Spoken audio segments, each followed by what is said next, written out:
Radio சிட்டியின் பக்தி studio. இன்னைக்கு நான் படித்த ஐயப்பனினுடைய கதையை பத்தி தான் பேச போறேன். சுவாமியே சரணமையப்பா, சுவாமியே சரணமையப்பா. மதுரை, திருநெல்வேலி, ராமநாதபுரம் இந்த பகுதிகளில் பரவி இருந்த பாண்டிய சாம்ராஜ்யத்துக்கு முந்தைய ஆட்சியாளரான திருமலை நாயக்கரால் வெளியேற்றப்பட்ட பாண்டிய வம்சாவளியினர் வள்ளியூர், தென்காசி, செங்கோட்டை, அச்சங்கோவில், சிவகிரி இந்த மாதிரியான பகுதிகளில் வாழ்ந்துருந்தாங்களாம்.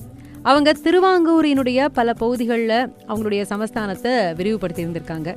அதில் சிலர் சிவகிரியினுடைய செம்பழநாட்டு கோவிலை சேர்ந்தவர்களாம். இவங்களுக்கு 800 வருடங்களுக்கு முன்னாடி பந்தள நாட்டை ஆளக்கூடிய உரிமையை திருவாங்கூர் ராஜா வழங்கியிருந்திருக்காரு.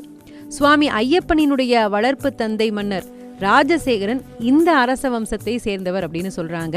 ரொம்ப புத்திசாலித்தனமும் உடையவராம், இறையாண்மை கொண்டவராம் மன்னர் ராஜசேகரன். அவர் தான் ஐயப்பனினுடைய வளர்ப்பு தந்தை, நமக்கு தெரியும் இல்லையா? அவருடைய குடிமக்களால் ரொம்ப மரியாதையோட, ரொம்ப அன்போட போற்றப்பட்டவர். அவருடைய ஆட்சி காலம் அந்த நாட்டுக்கு ஒரு பொற்காலமாக இருந்திருக்கு. பொதுவாக மன்னர் ஆட்சி நல்லா இருந்ததுன்னா அங்கே இருக்கக்கூடிய மக்கள் எல்லாருமே ரொம்ப சந்தோஷமாக இருப்பாங்க இல்லையா? ஆனால் மன்னருக்கு ஒரு பெரிய மனக்குறை ஒன்று இருந்திருக்கு. அவருக்கு குழந்தை இல்லை. அவருடைய ஆட்சி காலத்துக்கு அப்புறமாக அந்த ராஜ்யத்தை, அந்த மகுடத்தை ஏற்றுக்கிறதுக்கு ஒரு வாரிசு இல்லையேங்கிற ஒரு வருத்தம். ராஜாவும் அவருடைய பட்டத்து ராணியும் குழந்தைக்காக சிவபெருமான ரொம்ப இடைவிடாமல் பக்தியோடு வேண்டுறாங்க. அதே நேரத்தில் மகிஷாசுரன் அப்படின்னு சொல்லப்படக்கூடிய அரக்கன் பிரம்மதேவனை நோக்கி கடுமையான தவம் இருக்கான். அவனுடைய கடுமையான தவத்தினுடைய விளைவாக மகிஷனை பூமியில யாராலையும் அழிக்க முடியாது அப்படிங்கிற அவனுடைய விருப்பத்தை நிறைவேற்றக்கூடிய வகையில வரமளிக்க வேண்டிய ஒரு கட்டாயத்துல பிரம்மதேவன் இருக்கிறாரு. இவ்வளோ கடுமையான விரதம் இருக்கான், இவனுக்கு முடியாதுன்னு சொல்ல முடியாது, முடியும்னு அந்த வரத்தை கொடுக்கவும் முடியாது. அப்படி ஒரு இக்கட்டான சூழல். பிரம்மன் கொடுத்த வரத்தால அசாத்தியமான தைரியம் அடைந்த மகிஷாசுரன் எல்லாரையும் அழிக்க தொடங்குறான். அவன் ரொம்ப ஆணவத்தில் அடங்காம எல்லாரையும் அழிச்சுக்கிட்டு இருக்கிறான். அவனை பார்த்து பயந்து போன மக்கள் எல்லாருமே செதறி ஓட ஆரம்பிக்கிறாங்க. வேற வேற தூர தேசங்களுக்கெல்லாம் ஓடிடுறாங்க. ஒரு தெய்வீக சக்தியால் மட்டும்தான் அவனை அழிக்க முடியும் அப்படிங்கிறது தேவர்களுக்கும் தெரியும். உடனே தேவர்கள் போய் துர்கா தேவியை தஞ்சமடைகிறாங்க.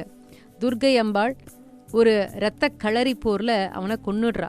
தன்னுடைய சகோதரனை கொன்றவர்களை பழி வாங்கணும் அப்படின்னு மகிஷாசுரனுடைய சகோதரி மகிஷி பிரம்மனை நோக்கி அவளும் கடுமையான தவம் புரியறா. மகாவிஷ்ணுவுக்கும் சிவபெருமானுக்கும் பிறக்கும் குழந்தையால மட்டுமே அவளை கொல்ல முடியும் அப்படிங்கிற ஒரு வரத்தையும் வாங்கிக்கிறா. அதுக்கப்புறமாக தேவலோகத்துக்கு போன மகிஷி தேவர்கள் எல்லாம் துன்புறுத்த ஆரம்பிக்கிறா.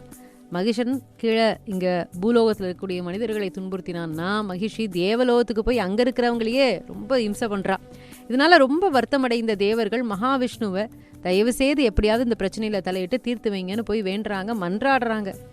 ஹரிஹரனுக்கு பிறக்கக்கூடிய மகனை தவிர வேற யாராலையும் மகிழ்ச்சியை கொல்ல முடியாது அப்படிங்கிற வரத்தை அவ வாங்கியிருக்கிறதுனால மகாவிஷ்ணு என்ன பண்றாரு, மோகினி அவதாரம் எடுக்கிறாரு. விஷ்ணுவினுடைய பெண் வடிவமான மோகினிக்கும் சிவபெருமானுக்கும் பிறந்தது ஒரு ஆண் குழந்தை.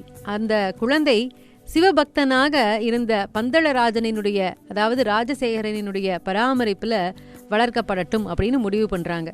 அதன்படி ஒரு நாள் பம்பை நதி கரையில காடுகளில் வேட்டையாடுறதுக்காக மன்னன் ராஜசேகரன் அப்படியே போயிட்டு இருக்கும்போது ஆற்றங்கரையினுடைய அந்த இயற்கை எழில் கொஞ்சம் கூடிய அந்த இடத்துல நீர்வீழ்ச்சியை பார்த்து ரொம்ப ரசிச்சுட்டு இருக்கிறாரு. அந்த நேரத்தில் குழந்தையினுடைய ஒரு அழுக சத்தம் கேட்குது. ஓடி போய் பார்க்குறாரு. அங்கே ரொம்ப அழகான ஒரு குழந்தை இருக்குது. குழந்தைக்கு சொந்தமானவங்க யாருமே அங்கே இல்லை அப்படிங்கிறதுனால அரண்மனைக்கு எடுத்துகிட்டு போய் தானே வளர்க்கணும் அப்படின்னு நினைக்கிறாரு. இதை கொண்டு போகலாமா வேணாமான்னு ஒரு குழப்பத்தில் இருக்கும்போது தான் ஒரு முனிவர் ஒருத்தர் வந்து சொல்கிறார், இதை உன்னுடைய அரண்மனைக்கு எடுத்துகிட்டு போய் நீயே வளர், நீயே பார்த்துக்கோ அப்படின்னு சொல்கிறாரு. அது மாத்திரம் இல்லாமல் இந்த குழந்தை உன்னுடைய அரச வம்சத்தினுடைய எல்லா துன்பங்களையும் நீக்குவான். அந்த பாலகனுக்கு 12 வயசு வரும்பொழுது அவனுடைய தெய்வீக தன்மையை அறிந்து கொள்ள முடியும் அப்படின்னு சொல்றாரு. ஐயப்பனுடைய அவதாரத்தை பற்றி, அவதார நோக்கத்தை பற்றி பேசிட்டு இருக்கோம். மகிழ்ச்சியை வதம் பண்றதுக்காகத்தான் ஹரிஹரனினுடைய புத்திரனாக, அதாவது சிவனுக்கும் மோகினியாக அவதாரம் எடுத்த விஷ்ணுவுக்கும் பிறந்த ஆண் குழந்தை. இவர் பந்தள ராஜா ராஜசேகரனால வளர்க்கப்படணும் அப்படிங்கிறது தான் எழுதப்பட்ட விதி. அதனால தான் அவர் கண்ணில் படுற மாதிரி அவர் வேட்டைக்கு போகக்கூடிய இடத்துல பம்பை நதி கரையில் அந்த குழந்தைய இருக்குப்படி செய்கிறாங்க. குழந்தையினுடைய சத்தம் கேட்டு மன்னர் வந்து பார்க்குறாரு. அப்போ ஒரு முனிவர் வந்து சொல்கிறார், உனக்கு குழந்தை இல்லை, சிவபெருமான வேண்ட அவரே கொடுத்த குழந்தையா நினச்சிக்கோ, நீ எடுத்துன்னு போய் வள அப்படின்னு சொல்கிறார். அதனால மன்னர் ராஜசேகரனும் அந்த குழந்தைய தன்னுடைய அரண்மனைக்கு எடுத்துகிட்டு போய் வளர்க்க ஆரம்பிக்கிறார். அப்போ இன்னொரு விஷயமும் அவருக்கு சொல்லப்படுது. இந்த குழந்தை சாதாரண குழந்தை கிடையாது, தெய்வ குழந்தை. அந்த குழந்தையினுடைய தெய்வீகத்தன்மையை அவனுக்கு ஒரு 12 வயசு வரும்போது உன்னால் உணர முடியும் அப்படின்னு சொல்கிறார்.